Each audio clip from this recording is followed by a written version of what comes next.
Look at me. Look at my bugs. Have you ever felt that there's not enough time in the day to do anything? You do your laundry, have lunch, and before you know it, it's time for dinner. Some may argue that it's just my fat ass thinking about eating all the time. That's just a discussion for another day. As someone who has graduated from school and has been in the workforce for a couple of years, I always thought this was my life. Wake up, go to school, come home, hop on a game, and repeat.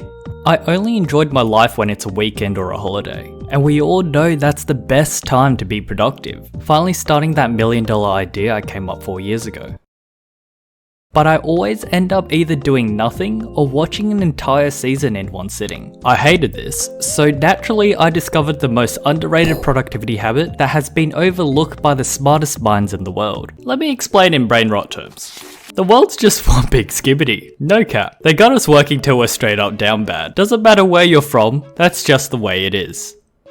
Fam. Can't blame them though. It's all part of the system, keeping the economy buzzing. So what is this underrated productivity habit? If you haven't guessed already, it's sleep.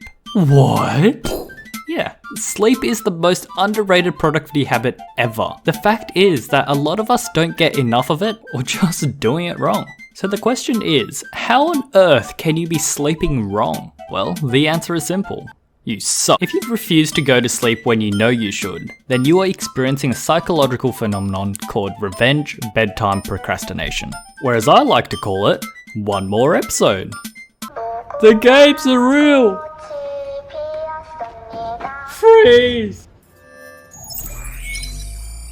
Most people RBP when they have extended work hours combined with a full night's sleep, leave virtually no time for entertainment or relaxation, which is why the only sense of control you feel like you have is what time you sleep. Now, I've been living like this for years and it got to the point where I just thought the symptoms of sleep deprivation were just normal. I thought I was just naturally a slow learner, easily distracted, or a slow reactive kid. But as soon as I started sleeping, I mean really sleeping, it felt like I finally unlocked 100% of my brain.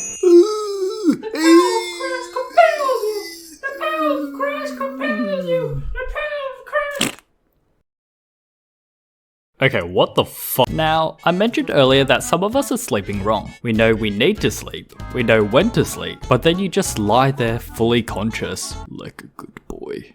Mwah. I had trouble sleeping for ages, and all the generic advice were, well, generic.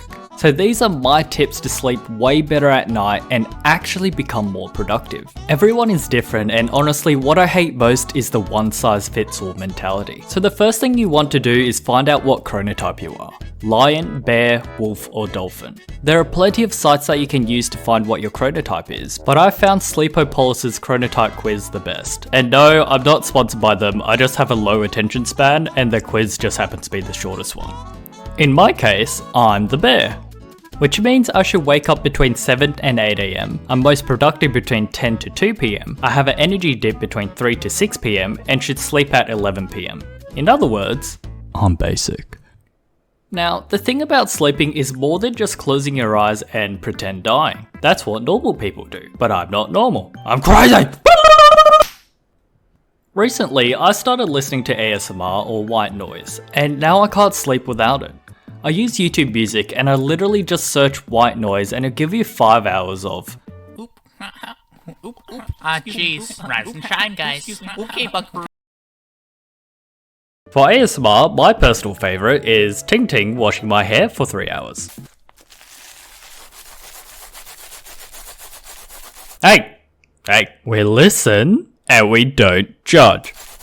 Did you know if you use YouTube Music or Spotify, they have a feature called Sleep Timer. When you play a track, click the 3 dots and select Sleep Timer. This prevents draining your phone battery throughout the whole night. One thing that bothered me the most is wearing earphones to sleep, and believe me, I tried all the mainstream ones. My XM4s restrict me from sleeping on my side, and my 349 AirPods Pro with spatial awareness sound, dual-wielding wireless chargeable earphones, probes me.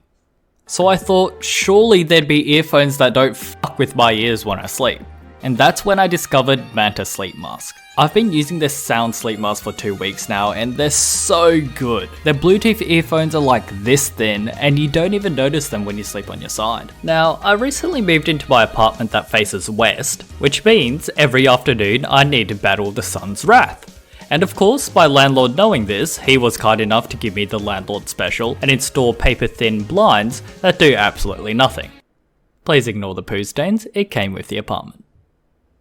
With Manta sleep masks, they are 100% blackout. Their eye cups are C-shaped, which makes sleeping on your side way more comfortable. I actually like it so much I finessed them to send me a second one to give away to you guys. To enter, like the video and leave a comment on why you can't sleep, and I'll be announcing the winner on the community tab. If you don't win but still want to give it a go, they also have a 60-day risk-free guarantee, which means if you don't like it, ship it right back and get a quick hassle-free refund.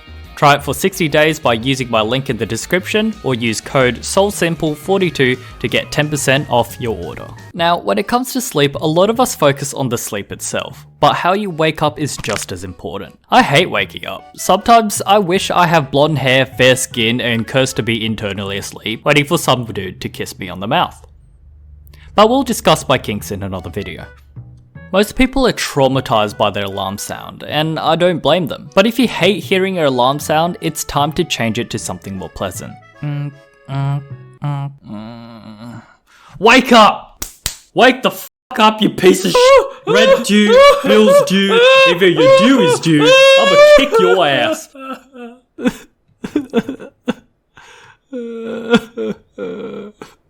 If you have an iPhone, you probably know what this is, the Apple Health app. I personally only use it to count my steps, but recently, I started using the sleep function. It's actually extremely useful to track how well you're sleeping during the night. And if you want more accurate data, you can pair it with your Apple Watch.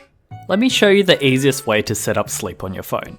Open the clock app and go to the alarm tab. On the top you will see the sleep feature. If this is the first time using it, this button will say setup. If not, it will say change. Once you set it up, you can now set up your bedtime and wake up. I would recommend, if it aligns with your work and school, to wake up according to what your sleep chronotype recommends. I'd recommend waking up and sleeping at around the same time every day, and waking up will get easier each day and you'll get to the point where you won't need an alarm clock anymore. At the bottom you'll see alarm options. Toggle the alarm on, and I strongly recommend birdsong for the sound. It starts off soft and slowly gets louder. Try avoiding the snooze button or turn it off altogether. Snoozing might seem like a good idea, but it actually fucks you up. Each time you hit snooze, you start a new sleep cycle that you won't have time to finish, leaving you more tired than before. Now, with that being said, as a small YouTuber, I am the algorithm's bitch, so I'd greatly appreciate if you touch this video in 3 different ways. Ring-a-ding-a-ding, ring-a-ding-a-ding, ring-a-ding-a-ding, ring-a-ding-a-ding.